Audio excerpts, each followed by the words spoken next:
Good morning, Piute, and happy Tuesday. It's Miss Lambert here with your daily video lesson. Today is May 19th, and we have a couple of Piute birthdays today. So happy birthday to Lee, Aiden, Victoria, Jamani, and Samantha. And on this day in 1884, the Ringling Brothers Circus premieres for the very first time. Today is yet another food-related funny holiday, and it is National Devil's Food Cake Day. Today's quote is from Confucius, who said, "The will to win, the desire to succeed, the urge to reach your full potential. These are the keys that will unlock the door to personal excellence." So today's topic is going to be on managing emotions. And so we're going to go through a PowerPoint and watch some videos on how to kind of manage your emotions. Alrighty, warriors. So as we learned yesterday, our feelings are all normal and they can range in intensity. Our feelings are a part of us and manifest as a response to our perception of the experiences we have. Although normal, it is important for us to know how to manage our feelings when they are too intense. When feelings are too intense, they do not allow us an opportunity to relax. Knowing that the intention is not to say that having distressing feelings are bad, as all feelings allow us to have an experience and serve a purpose. The goal is to help empower you to be in control of your feelings. If they are too intense, we need to find ways to lessen the intensity so that we can feel better. As we begin, let's set the intention to start our goal of managing our feelings by being mindful of how we are feeling today. Knowing that no feeling is right or wrong, it just is. Now let's take a moment to join in on the mindfulness activity. Take a moment to be in the present moment. I invite you to find a quiet place where you feel most comfortable in your home. When you are ready, close your eyes. Know that the intention is to find a moment to relax and give yourself a break from any big feelings that you may be feeling at the moment. Know that if your mind wanders at any point during this practice, gently refocus your attention to my voice and follow along. I'd like to invite you to take a slow, deep breath in through your nose, hold for 3 seconds, and release the air slowly out through your mouth. Imagine that you are in a beautiful garden full of green fruit trees, beautiful pink, red, and white roses, while you are sitting on a white comfy chair on the fresh grass, paying attention to the sensation on your feet as they touch the grass. Also noticing the sound of the birds chirping and the breeze you feel touching your skin. Did the breeze feel cold, fresh, or just right? Focusing your attention on the calmness you feel, imagining that this is your calming space, knowing that you can access this space at any time. Now take a deep breath in through your nose, gently release the air out through your mouth, and gently bring your attention back to the here and now, noticing the sounds in the space you are in your home. And when you are ready, gently open your eyes. Mindfulness practice is one way to help manage feelings. Our focus today will be to learn how to manage our feelings more effectively so that we can empower ourselves to be in control. Our mind and bodies like it most when we can predict things, as this helps us to get a sense that we are in control. And when we are not, but want to feel more at ease, we can feel better by learning about the things we can have control over. So we learned that our emotions serve a purpose and are all normal. Just as feeling joy when we are celebrating a big event is important, feeling some worry or fear is normal if we notice that the building next door caught on fire. In this example, feeling worry about the fire is a response that is alerting us to danger in the moment. Our feelings of worry and fear are like our internal alarm system. If our alarm system is triggered during dangerous situations, we can respond to help us stay safe. However, if our internal alarm is on all the time, During times that no fire is around, this gives us a false sense of danger. If our alarm is on all the time when there is no danger, this can affect us by not allowing our body to relax, which means that our stress levels could be intense. When this happens, it's important for us to try things to help manage our feelings, and we call those things coping skills.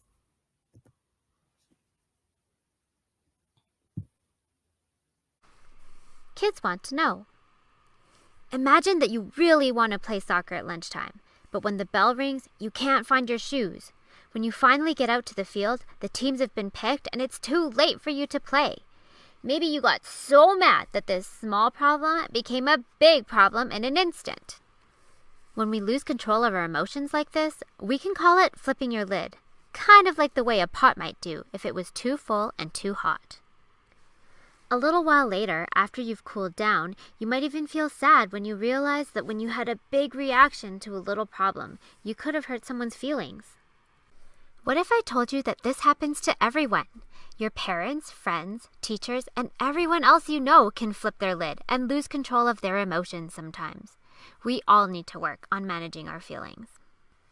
Have you ever wondered why we can have such a hard time keeping our emotions under control? It can be really tough being a kid these days. There's just so much going on every day, at home, at school, even after school. Sometimes it's hard to keep a lid on things, and we act in ways that are not kind or caring, even though we don't mean to be hurtful. There are so many situations that we encounter every day that can cause our emotions to bubble up. Maybe you felt upset or frustrated when you were working on a problem or activity at school and just can't seem to get it right. Maybe something unexpected or embarrassing happened to you in front of your friends.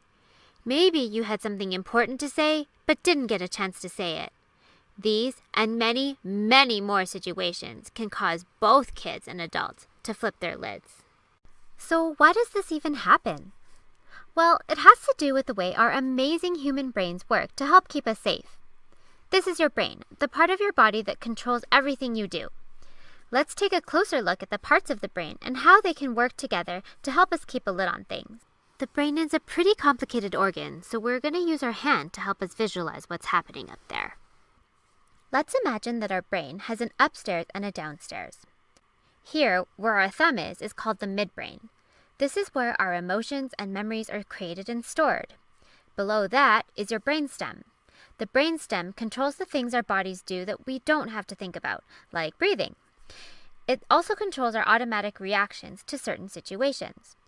For example, if you touch a cup with hot tea in it and it's too hot, your downstairs brain feels the pain and will pull your hand away to stop you from getting burnt. It's an automatic reaction. You don't have to stop and think about what to do. Or imagine you're out on a hike and a bear wanders onto the path. Your brain doesn't stop and think, what kind of bear is it? Is it friendly? Your downstairs brain notices that you feel scared. It takes charge and in a split second decides whether or not you should fight, fly, another word for run away, or freeze.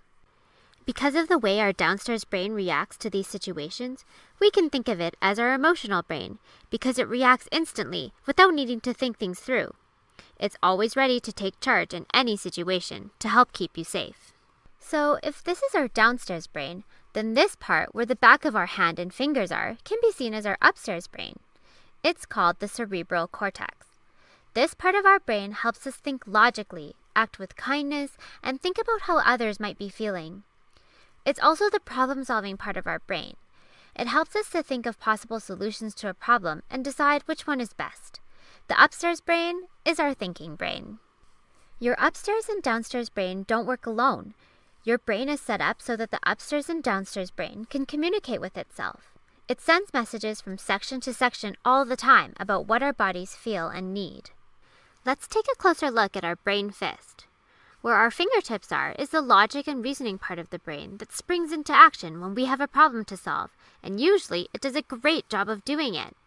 But sometimes it can have a hard time solving a problem if the emotional brain and thinking brain can't communicate well enough.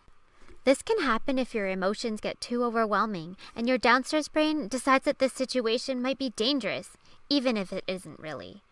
And we all know what happens when our downstairs brain thinks you're in danger. It triggers our fight, flight, or freeze reflex. Our emotions start to bubble up, and then suddenly everything boils over. We flip our lids.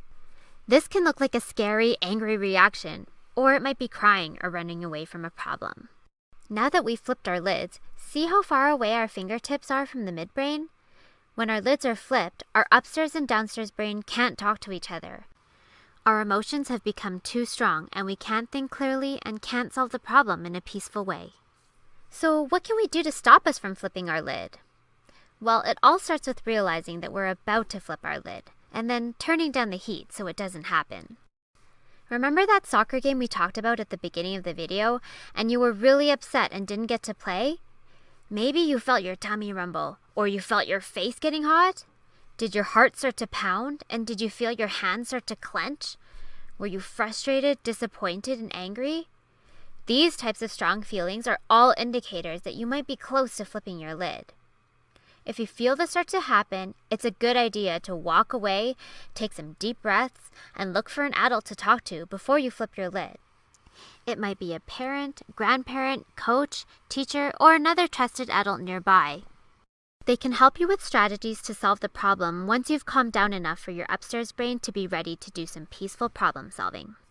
If you do flip your lid, those same trusted adults can offer you some time and space to cool down before you start to problem solve together.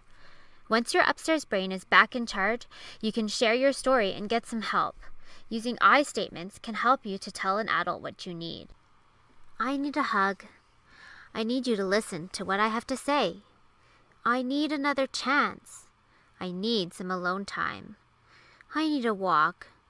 I need you to see that I can do well. Learning more about the brain and how it works can really help us to understand our emotions and to be peaceful problem solvers.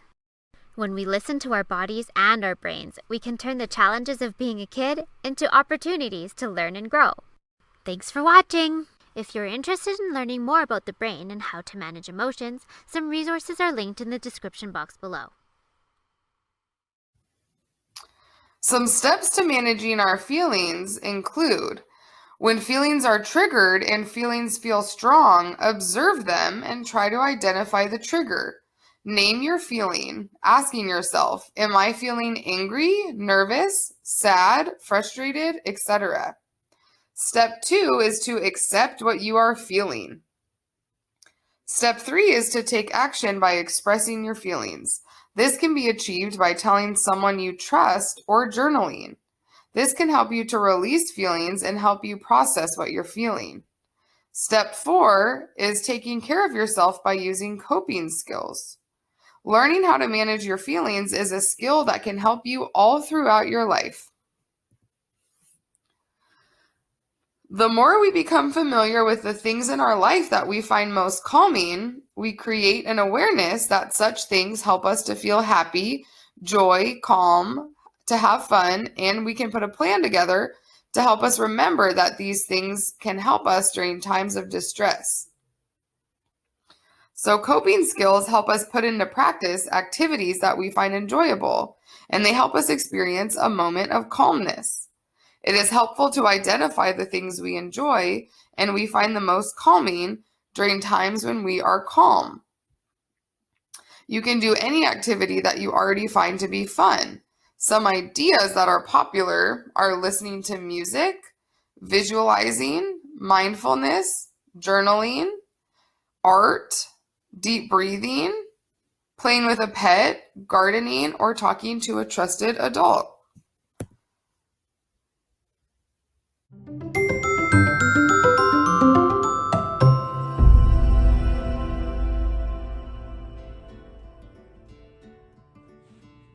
Hi everyone, I'm Christine and I play Zoe in Don't Forget to Like. Today I will be sharing some tips for managing your stress and anxiety. This is a very stressful time. Fear and anxiety about a disease can be overwhelming and can cause strong emotions in both adults and children. Learning how to cope with that stress will help make you, the people you care about, and your community stronger. Some of the things you can do to support yourself are simple. Things like taking a break from watching, reading, or listening to the news. It's important to stay informed, but repeatedly hearing about the pandemic can be upsetting and ultimately unhelpful, so remember to take breaks as needed. Now more than ever, it's important that we take care of our bodies. So the next time you're feeling stressed, try taking a deep breath, stretching, maybe even meditating. It's also really important that you're getting enough sleep, exercising regularly, and eating healthy, well-balanced meals. Practice self-care during this time.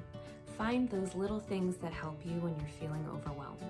It's important in this time of social distancing that we still connect with others. Talk to the people you trust about your concerns and how you're feeling. If at any time you feel you need additional support, there are many resources available. Teens can always call the 24-hour National Crisis Hotline. And for those of you who have seen the show, it's the same phone number that my character Zoe calls in the play.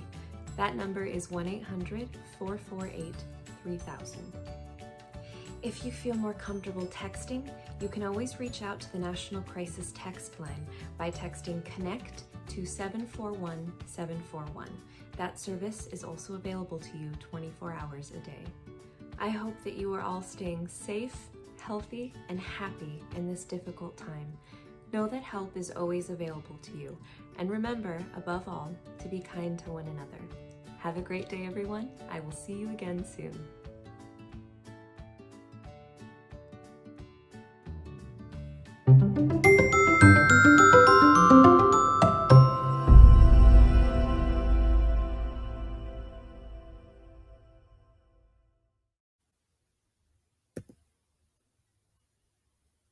Identify a list of at least 5 things that you already do that you find enjoyable. Write these down on a sheet of paper or in the notes section on your phone. The second thing is going to be to write a list of 5 fun and calming things that maybe you aren't used to doing, but that you want to try to do and things that you want to work on. So there are a couple areas of coping skills that include physical, like going for a walk or taking or playing a sport. There's relaxing, like reading and yoga. Fun, such as dancing and watching TV. And creative, such as drawing and painting. And it's important that we think of 1 or 2 things in each of these areas that we enjoy doing. So to end off our presentation, we're going to think about some affirmations. So a couple that have to do with the lesson we learned today, and I want you to read these to yourself, is the first one is, experiencing my feelings is normal. That's something that's important for us to repeat to ourselves so that we realize that experiencing emotions and feelings is a normal part of life. The second one is, when my feelings are too big or intense, I know that I have the power to manage them by shifting my focus to activities that I enjoy. That is including in your coping skills list. So these are a couple of things that you can say to yourself and remind yourself about managing your emotions. And here are our references. And your assignment for today is to fill out the various coping skills and maybe try out a new one. Alrighty, Piute, have a great rest of the day, and I'll see you next time.